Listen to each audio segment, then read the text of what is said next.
அந்த வானத்தை போல மனம் படைத்தவரான புரட்சி கலைஞர் கேப்டன் விஜயகாந்த் அவர்கள் இன்று காலமானார்.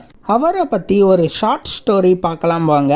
மதுரை திருமங்கலத்தில் 1952 ஆகஸ்ட் 25 பிறக்கிறாரு விஜயகாந்த். கேப்டன் விஜயகாந்த் அவர்கள் எம்ஜிஆர் படங்கள் மீது தீரா காதல் கொண்டவராக இருக்காரு. கேப்டன் விஜயகாந்த் அவர்கள் இனிக்கும் இளமை படம் மூலமா தமிழ் சினிமாவில் அறிமுகமாகிறாரு. கேப்டன் விஜயகாந்த் அவர்கள் 150க்கும் மேற்பட்ட திரைப்படங்கள்ல நடிச்சிருக்காரு. 1984 மட்டும் ஒரே ஆண்டில் 18 படங்கள்ல நடிச்சு சாதனை படைச்சிருக்காரு. கேப்டன் பிரபாகரன் படம் தான் விஜயகாந்தின் 100வது திரைப்படம். இந்த திரைப்படத்தின் மூலமா தான் கேப்டன் விஜயகாந்த் என்ற அடைமொழியை அடைகிறாரு. 2000 பிப்ரவரியில் ரசிகர் மன்றத்திற்கு தனி கொடியை அறிமுகம் செய்கிறாரு கேப்டன் விஜயகாந்த். கேப்டன் விஜயகாந்த் பத்தின உங்களுக்கு தெரிஞ்ச ஒரு சில விஷயங்களை கமெண்ட் பாக்ஸ்ல கமெண்ட் பண்ணுங்க. இந்த வீடியோவை லைக் பண்ற எல்லாரும் மறக்காம நம்ம குள்ளவெட்டு ரிவ்யூ சேனலை சப்ஸ்கிரைப் பண்ணுங்க, பெல் பட்டனை பிரஸ் பண்ணுங்க. மீண்டும் தமிழால் இணைவோம். வணக்கம்.